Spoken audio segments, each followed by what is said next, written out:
Alors V2 de la vidéo parce qu'en fait il y avait eu une erreur de montage par la personne qui avait bien voulu m'aider pour le faire.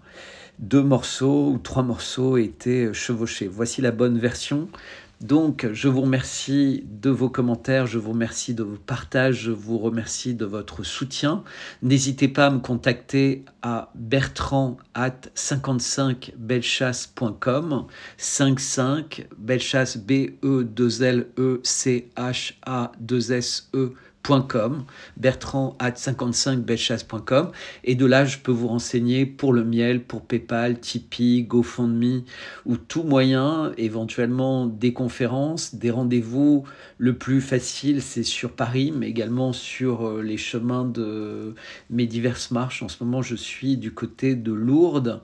Je vais continuer et d'année en année, je pense que régulièrement, je prendrai mes bâtons pour aller marcher. J'espère continuer à croiser nombre d'entre vous. N'hésitez pas, encore une fois, à prendre contact avec moi, à me poser des questions, à me proposer de l'aide, à me proposer du soutien et à agir par altruisme. En tout cas, moi, c'est ce que je fais en essayant de décrypter l'actualité à la fois d'une façon factuelle et rationnelle, mais également sans oublier l'eschatologie. Je m'intéresse également aux prophéties, je m'intéresse aux foi dans les différentes régions du monde, aux religions du livre, à tout ça, et les discours finalement qui ne sont pas forcément ceux auxquels on prête le plus d'attention. On est souvent diverti par des informations qui nous trompent sur la nature réelle des intentions de ceux qui les mettent en œuvre ou de ceux qui en sont accusés. Voilà, merci de l'écoute de cette émission qui, à mon avis, est particulièrement intéressante.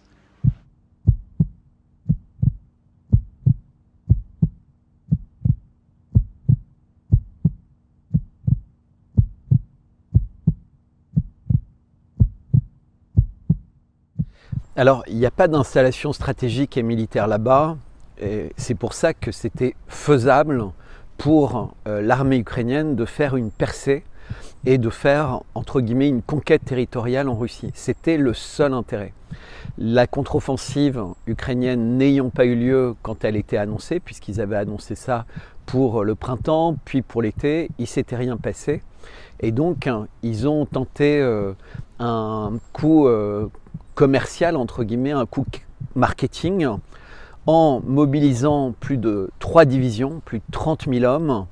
en phase de course avec énormément de matériel militaire OTAN, beaucoup de mercenaires, pour faire un coup d'éclat. Et ça a été un coup d'éclat, puisque médiatiquement,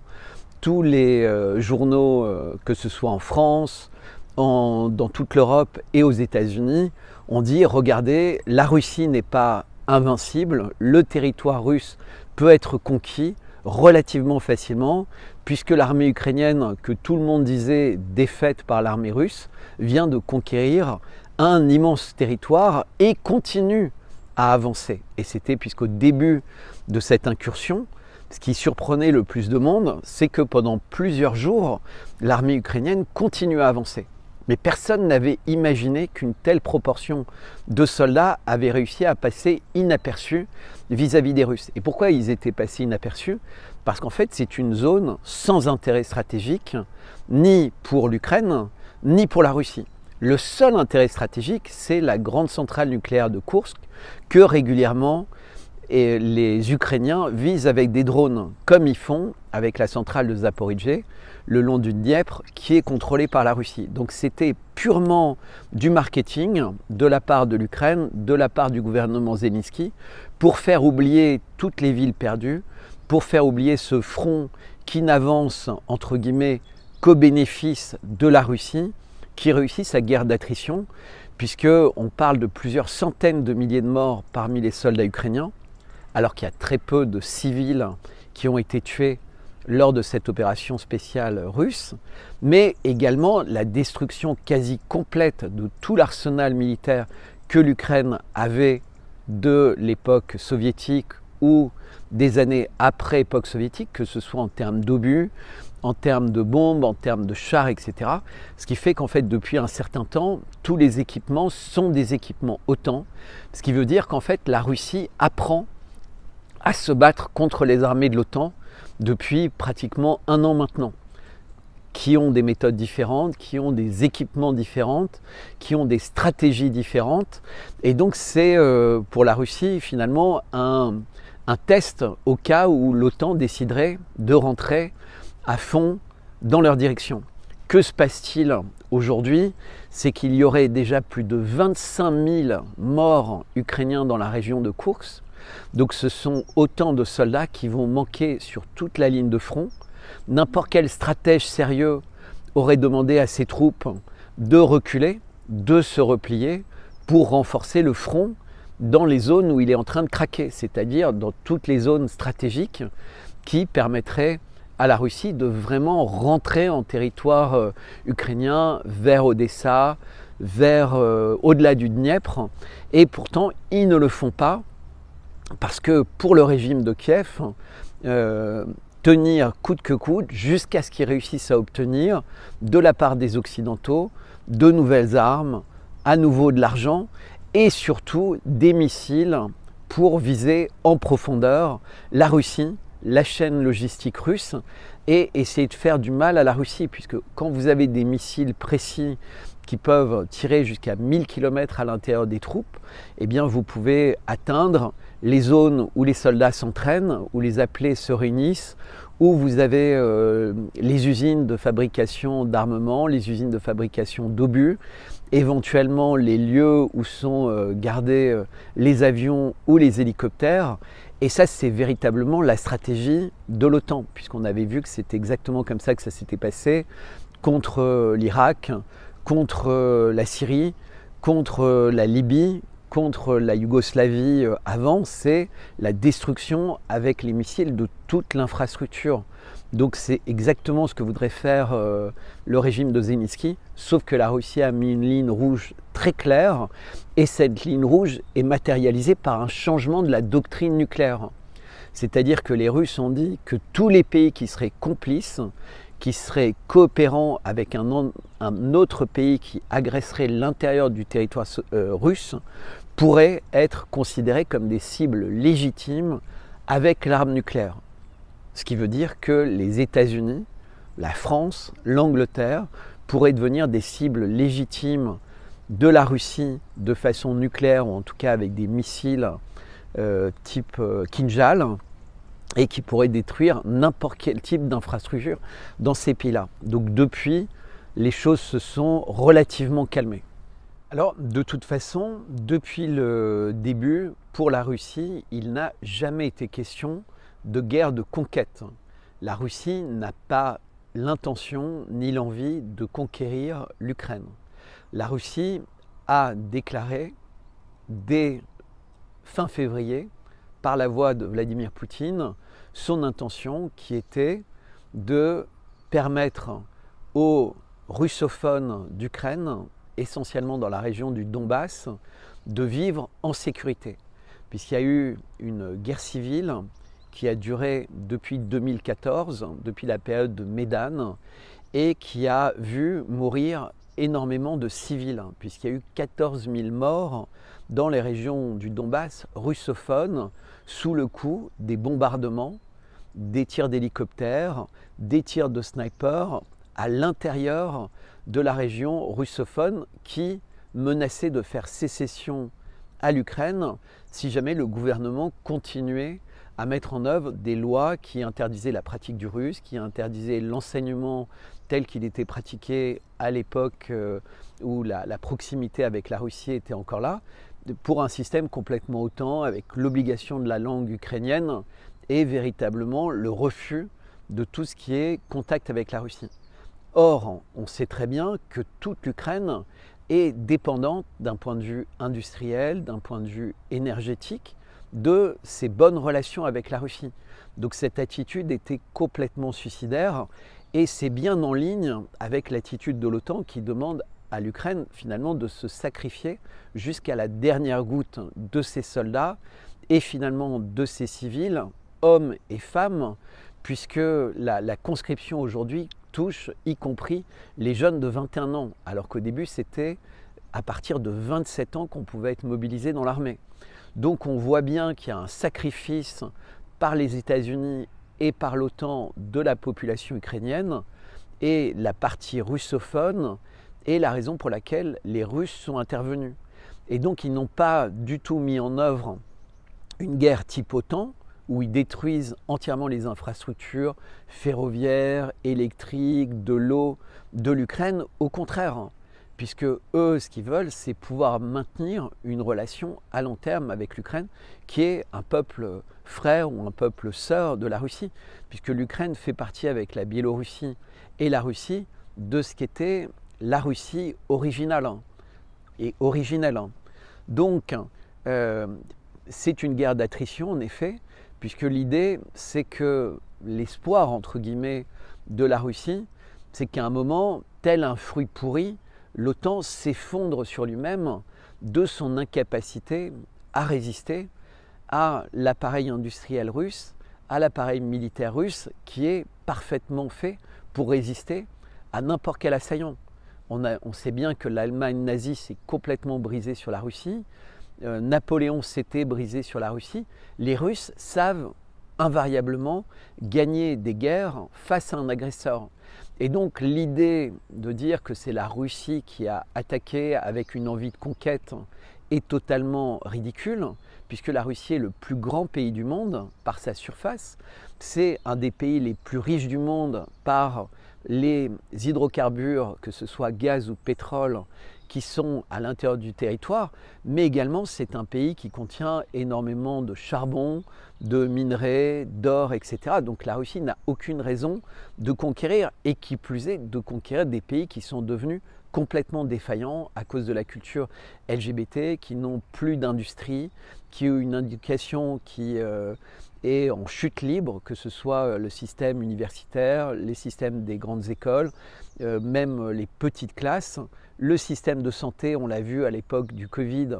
est complètement hors de propos, puisqu'en plus on fermait des lits d'hôpitaux, alors qu'on disait que le Covid, la principale raison de se vacciner, c'était pour éviter l'engorgement des hôpitaux. Donc qui peut vouloir conquérir des pays qui sont sans richesse dans leur sous-sol, sans intérêt d'un point de vue géographique, puisque maintenant la Russie se tourne vers le sud global et vers l'Asie, et a décidé que finalement l'Europe ne représentait plus un intérêt significatif, en tout cas tant que les chefs d'État européens et les élections en Europe sont truquées comme elles le sont, puisqu'on vient de voir en Moldavie qu'à 11h du soir, le non l'emporte avec 90% des bulletins qui ont été comptabilisés, avec 54% de non. Et bizarrement, le matin, quand les Moldaves se réveillent, le oui l'a emporté. C'est-à-dire qu'avec 10% de bulletins à compter, eh bien 102% de ces bulletins ont été pour le oui. Mais ça ne choque plus personne. C'est-à-dire que ce soit aux États-Unis, que ce soit en France, que ce soit partout, on a véritablement un système de censure dans les médias, un système de triche dans les élections, un système de forcer les citoyens à prendre des injections et à faire des choses contre leur gré avec les suspendus, etc. Donc la Russie n'a aucune envie de conquérir des pays qui sont comme ça. Ils ont déjà suffisamment d'efforts à faire chez eux parce qu'ils souffrent de ces 10 ans où ils ont laissé le système mondialiste véritablement dépecer l'économie du pays, essayer de tout détruire. Il a fallu 25 ans à Poutine pour remettre la Russie complètement debout, à rendre les Russes fiers de leur pays. Donc ils seront ravis, entre guillemets, si des conditions de paix raisonnables ont lieu. Mais s'il faut attendre que l'OTAN s'effondre sur lui-même, ça ne pose pas de problème aux Russes. Ils ne veulent pas conquérir. Ils veulent juste créer une barrière tellement solide que l'Ukraine, aux ordres de l'OTAN,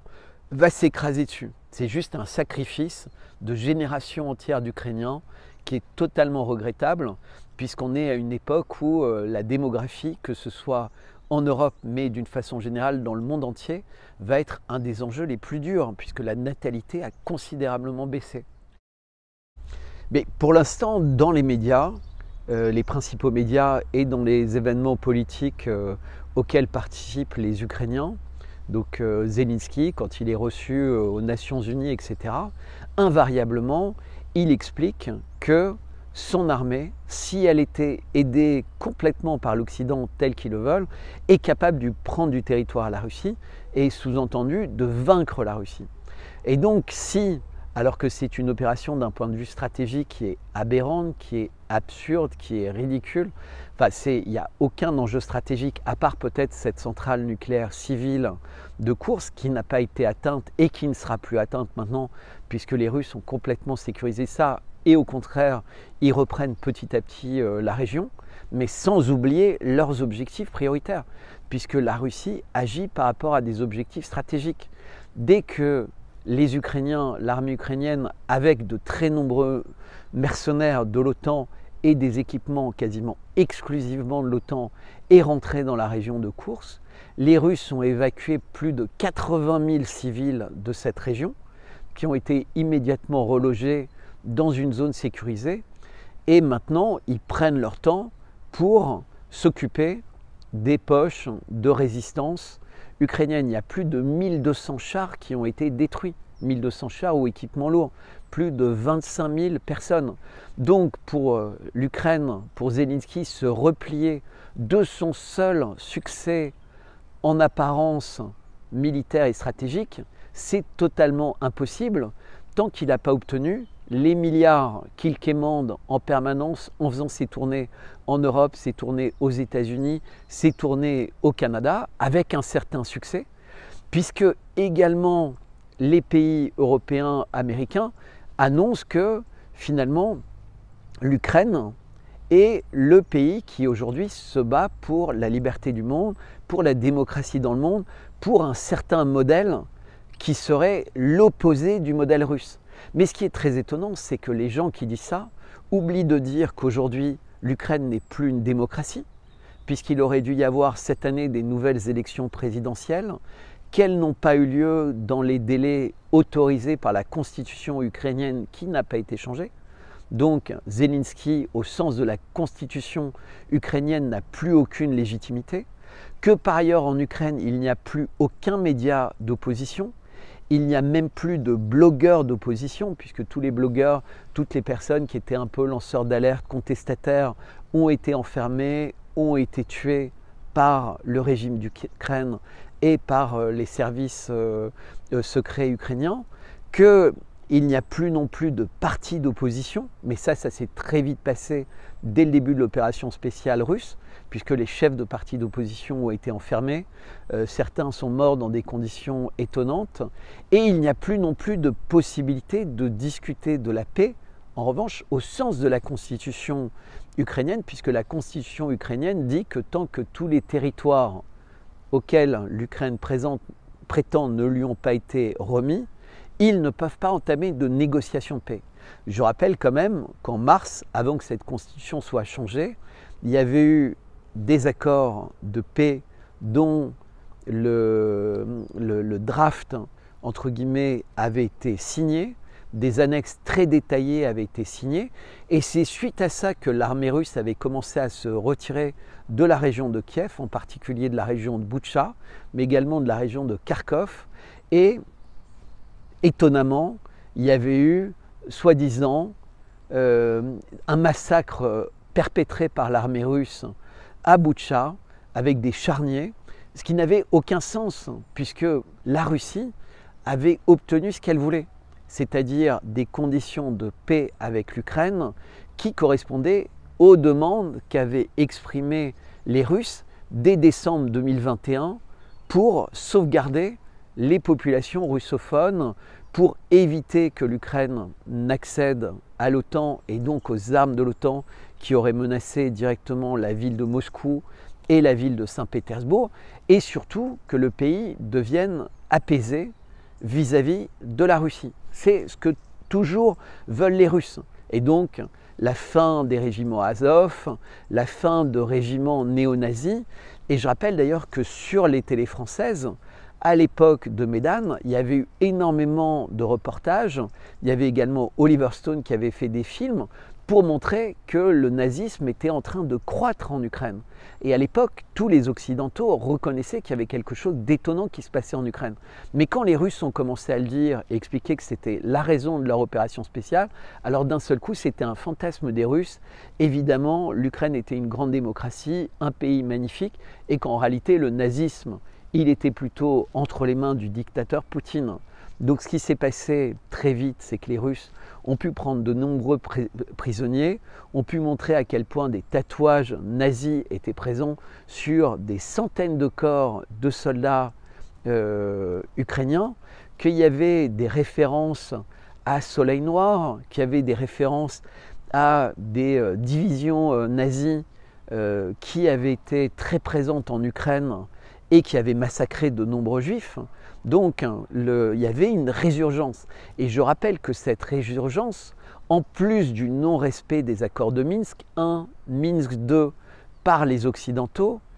est une des clauses des Nations Unies qui permet à la Russie, qui est un des vainqueurs de la Seconde Guerre mondiale, ce qui est souvent très oublié par les Occidentaux, puisque les Russes ne sont même pas invités aux cérémonies de la victoire, en particulier par la France de Emmanuel Macron.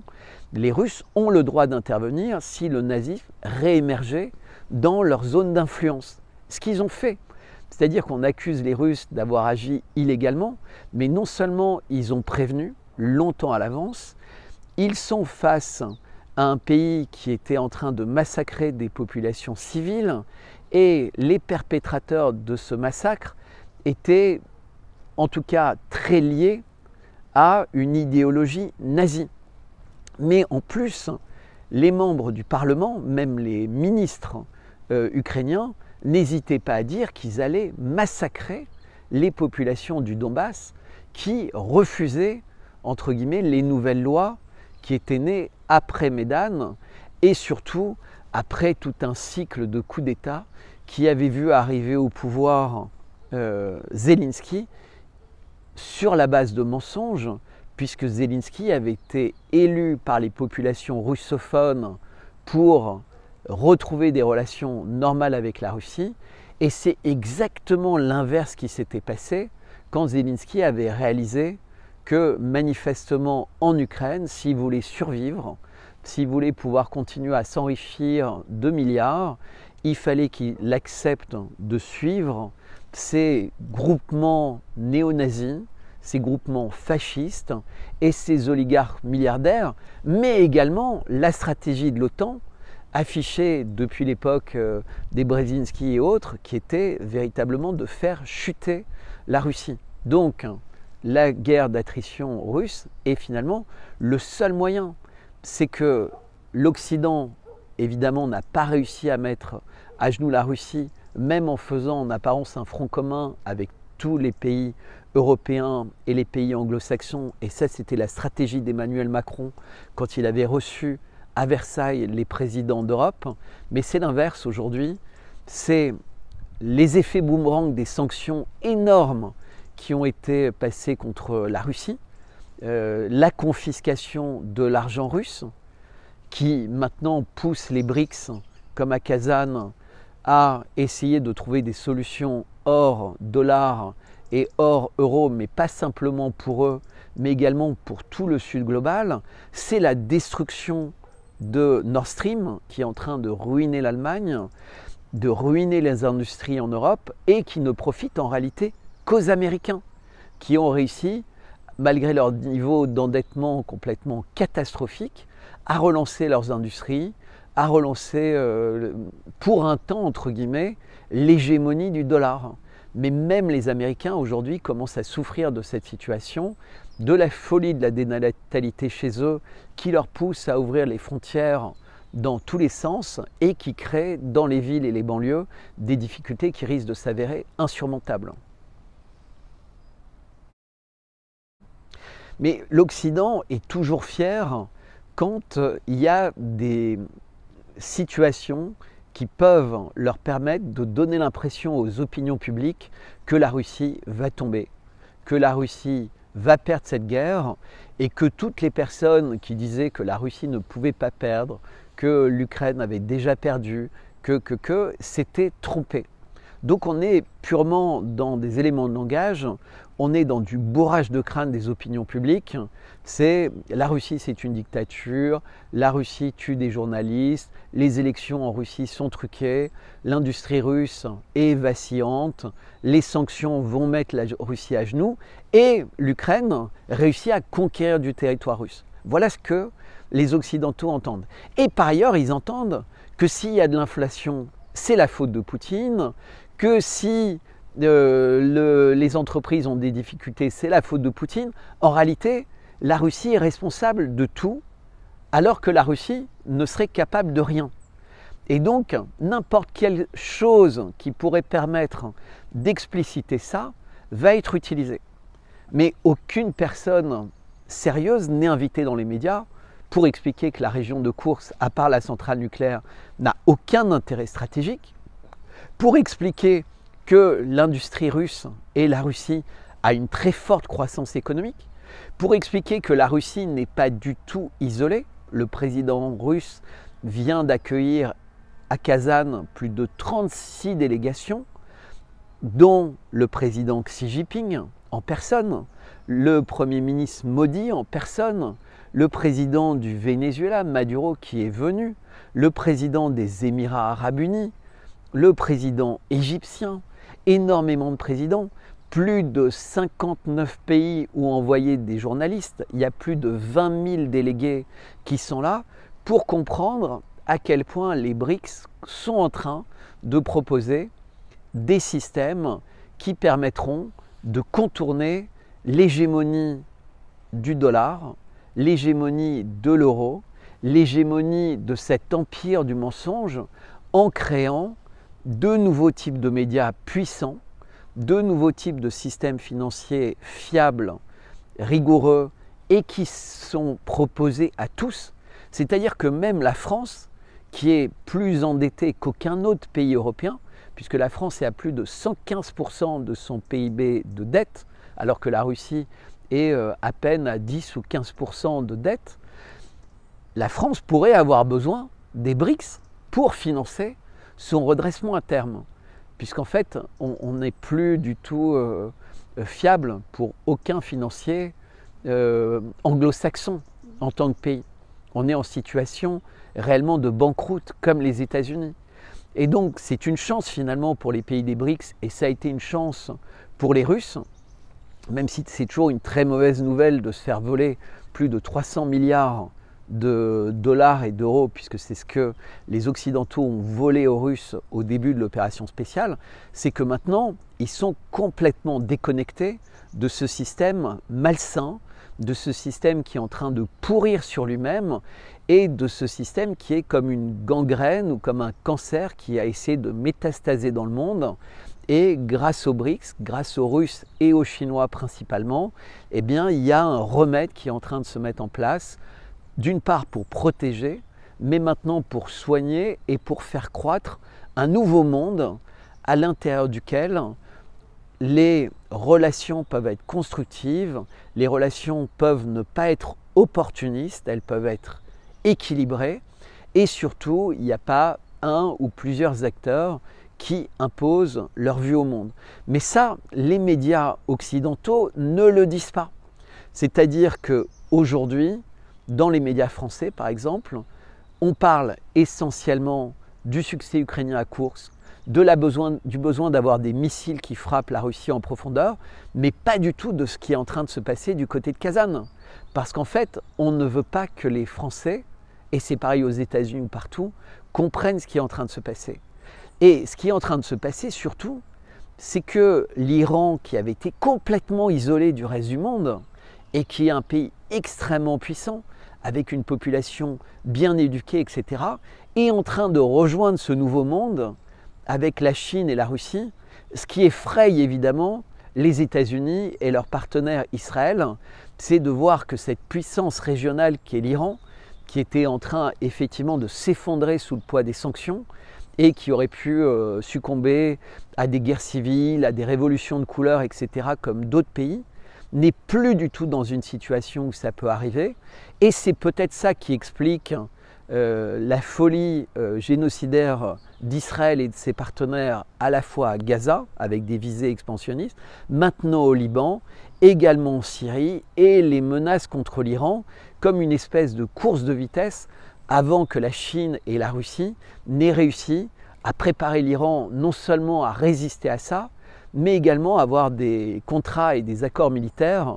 qui empêcheront tout acteur d'avoir des visées expansionnistes ou destructrices vers l'Iran. Et on sait que l'explosion d'une charge nucléaire il y a quelques jours en Iran est une manière de dire, puisque l'Iran n'a pas a priori l'arme nucléaire, donc elle lui a été fournie par un de ses partenaires, de dire on est suffisamment dans une relation de confiance avec l'Iran pour ne pas les abandonner. Et évidemment, pour un tout petit pays comme Israël, se dire que l'Iran a des armes extrêmement rapides, extrêmement précises et qui pourraient contenir des charges nucléaires, ça a un côté absolument effrayant. Et donc on voit qu'on n'est plus du tout dans un bluff, on est véritablement à un moment au bord de l'apocalypse nucléaire, de l'apocalypse militaire, et où vont aller les pays avec d'un côté la force tranquille des BRICS, qui travaille quand même depuis 20 ans, c'est le 16e sommet des BRICS, donc quasiment 20 ans, et qui vont avoir encore une dizaine d'années pour mettre en place tous les outils dont ils rêvent de mettre en place, parce qu'ils font ça doucement, ils font ça sereinement, puisque le système de Bretton Woods ou les autres systèmes, il a fallu des dizaines d'années pour qu'ils se mettent en place et pour être véritablement acceptés face à cette espèce de folie de l'Occident avec les armes biologiques, le Covid, avec le wokisme, avec le climat, avec la guerre entre guillemets contre la Russie et maintenant avec la guerre ouverte contre les musulmans, puisque cette guerre entre guillemets d'Israël est présentée dans de très nombreux pays comme la seule possibilité pour les pays occidentaux, chrétiens, qu'ils soient catholiques ou protestants, de résister à l'invasion musulmane. C'est-à-dire qu'en France, les gens soutiennent largement les exactions d'Israël parce qu'ils pensent qu'Israël est en train de sauver le monde d'un monde musulman ou,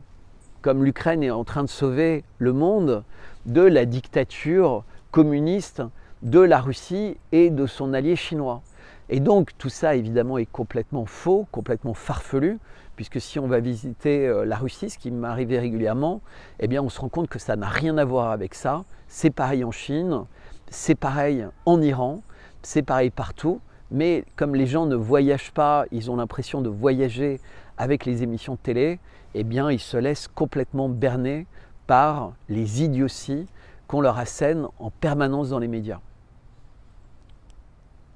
Alors, pratiquement tous les équipements d'origine ukrainiens ont été détruits au cours des 2 premières années par l'armée russe. Encore une fois, c'est une guerre d'attrition. Donc, des centaines de milliers de soldats ukrainiens sont morts, malheureusement, et des milliers de chars ont été détruits, des milliers de camions, d'obusiers, d'orgues de Staline, etc., ont été détruits. Et donc, pratiquement depuis le début de l'opération spéciale, mais de plus en plus au fil des mois, les Occidentaux ont fourni aux Ukrainiens énormément d'équipements lourds, mais également d'équipements aériens, de missiles, de conseils, de mercenaires. Et ça s'est accentué au fil des mois et ça venait évidemment des États-Unis, du Canada, d'Australie, et d'une façon générale de tous les pays européens. Et donc, qu'est-ce qui s'est passé? C'est que maintenant, à peu près 80% du matériel qui est utilisé au front est du matériel occidental. Et donc, comme c'est du matériel qui est à haute technologie, que ce soit en termes de communication, en termes de visée, etc., et que l'armée ukrainienne n'a pas le temps d'être renouvelée, d'être formée, etc., même si en ce moment, il y a plusieurs milliers de soldats ukrainiens qui sont formés en France, dans la région de Soupe, et c'est une grande fierté de Macron, mais il y en a aussi des milliers qui sont formés en Allemagne, qui sont formés en Angleterre, qui sont formés en Pologne. Eh bien, ils n'ont pas le temps d'être formés totalement aux équipements. Et donc, il y a beaucoup de mercenaires qui sont là pour piloter les chars, pour piloter éventuellement les avions, quand des avions F-16 commenceront à arriver ou des Mirage français seront livrés, hein, comme ça devrait être fait d'ici la fin de l'année ou le début de l'année prochaine, pour essayer de reprendre un peu le contrôle du ciel. Et donc, on a aujourd'hui, et surtout dans la région de Koursk, évidemment, beaucoup de matériaux. Et pour les Occidentaux, c'était en même temps une vraie opportunité, puisque comme en apparence ça a été un succès, ça a donné l'impression, un peu comme un salon militaire, que finalement les matériaux OTAN, quand ils étaient bien pilotés par des troupes formées, nombreuses, etc., étaient capables de percer très largement les lignes de défense ukrainiennes. Et c'est exactement comme ça que ça a été présenté dans les médias. Regardez à quelle vitesse les chars occidentaux sont entrés, les jeeps, les soldats, les militaires. Il faut qu'on en donne plus parce qu'on va réussir à vaincre la Russie. On sait très bien maintenant que quelques semaines après, c'est un échec total, puisque les Russes se sont complètement réorganisés. Plus de 25 000 morts d'après les chiffres fournis par les Russes. Pratiquement la totalité des matériaux lourds ont été détruits. Il reste entre guillemets des poches de résistance qui sont bien installées, qui sont bien campées dans des ruines d'immeubles. Donc on sait à quel point ça peut être difficile de déloger comme ça en milieu urbain, surtout que la Russie n'a pas l'intention évidemment de tout détruire, puisqu'il pourrait envoyer quelques bombes et détruire et tuer entre guillemets tous les militaires. Ce n'est pas leur intention, et de toute façon la Russie a une stratégie très claire, elle a une ligne de front avec une stratégie très claire, elle s'y tient. Et la région de Koursk n'est pas véritablement une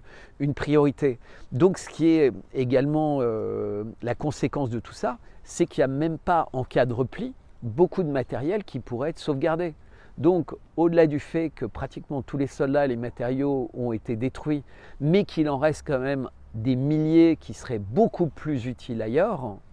eh bien ils ne sont pas renvoyés de là parce qu'en fait, d'une part, ils sont exténués. Ils n'ont pas été remplacés, c'est-à-dire qu'on a des soldats qui sont vraiment sur la ligne de front et qui ne peuvent pas être remplacés, ce qui est une catastrophe, puisque quand on est sur une ligne de front, il faut être capable de remplacer les soldats toutes les 3-4 semaines pour qu'ils puissent se reposer, qu'ils puissent panser leurs plaies, etc. Là, ce n'est pas du tout le cas. Donc, c'est des soldats qui vont véritablement s'effondrer, qui risquent d'ailleurs de déserter, etc.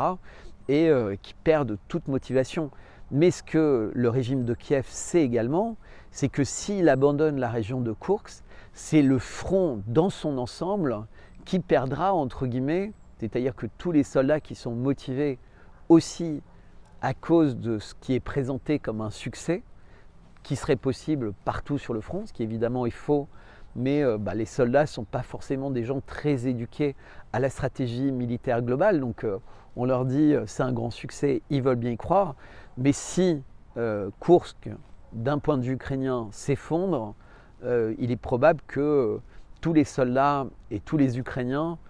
comprennent que la guerre est perdue. Ce que pour l'instant, ils commencent à comprendre, mais pas de façon aussi nette qu'en cas de recul à Koursk par les derniers Ukrainiens qui tiennent, donc le dernier sang ukrainien de soldats ukrainiens qui tient encore une partie de cette région.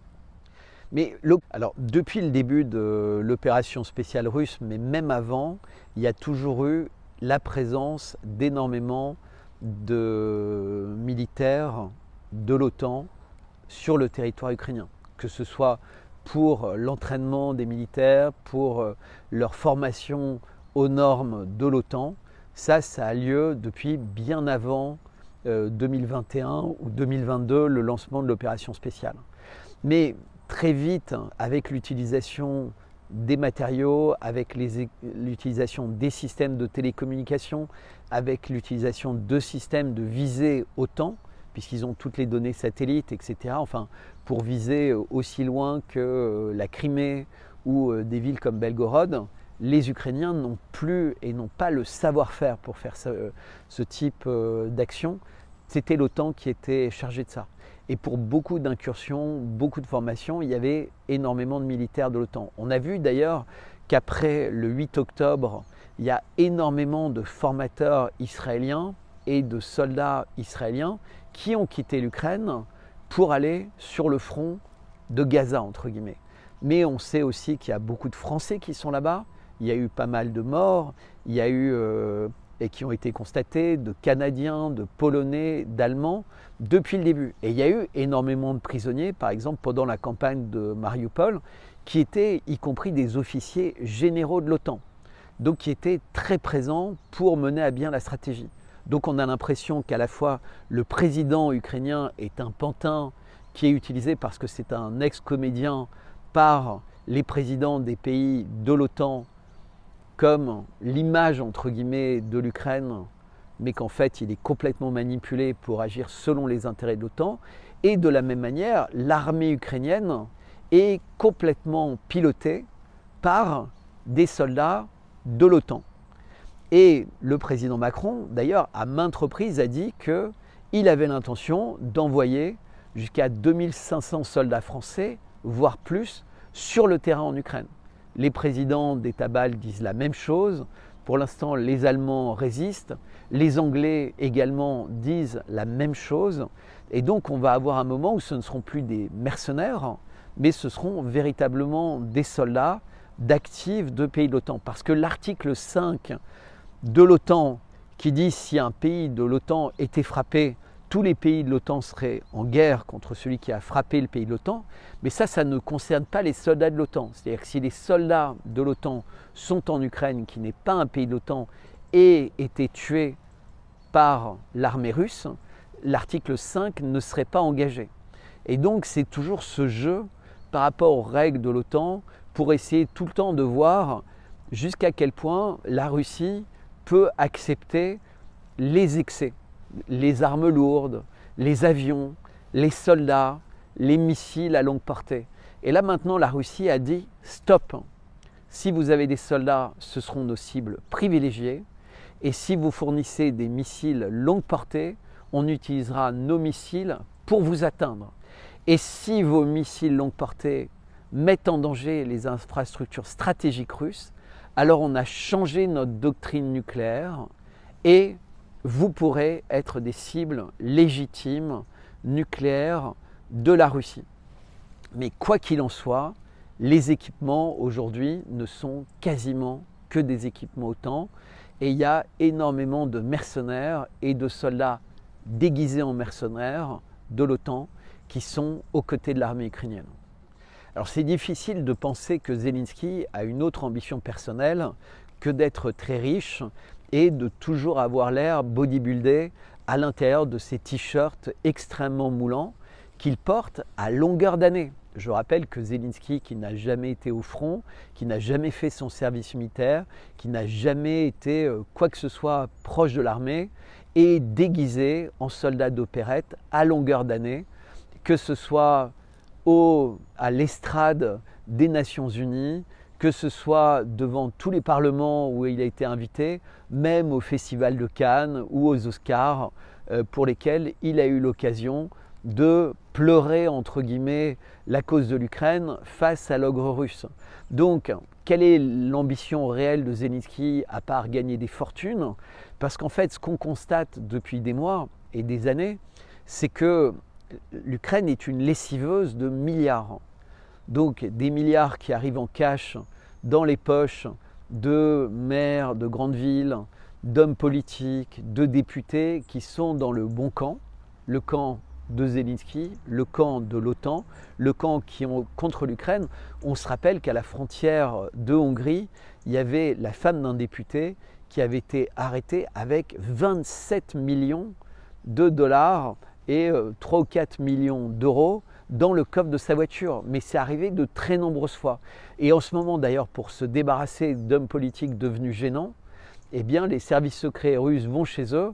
et découvrent